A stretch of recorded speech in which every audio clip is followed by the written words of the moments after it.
একবার তুমি ভালোবাসতে চেষ্টা করো, দেখবে নদীর ভিতরে মাছের বুক থেকে পাথর ঝরে পড়ছে।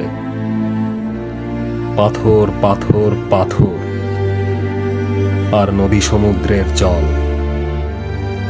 নীল পাথর লাল হচ্ছে, লাল পাথর নীল। একবার তুমি ভালোবাসতে চেষ্টা করো। বুকের ভিতরে কিছু পাথর থাকা ভালো, ধ্বনি দিলে প্রতিধ্বনি পাওয়া যায়। সমস্ত পায়ে হাঁটা পথই যখন পিচ্ছিল, তখন এই পাথরের পাল একের পর এক বিছিয়ে যেন কবিতার নগ্ন ব্যবহার, যেন ঢেউ, যেন বহুদূর হেমন্তের পাশুটে নক্ষত্রের দরজা পর্যন্ত দেখে আসতে পারি।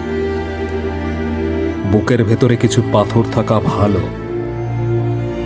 চিঠিপত্রের বাক্স বলতে তো কিছু নেই, পাথরের ফাঁক ফোকরে রেখে এলেই কাজ হাসিল। অনেক সময় তো ঘর গড়তেও মন চায়। মাছের বুকের পাথর ক্রমেই আমাদের বুকে এসে জায়গা করে নিচ্ছে। আমাদের সবই দরকার। আমরা ঘর বাড়ি গড়ব, সভ্যতার একটা স্থায়ী স্তম্ভ তুলে ধরব।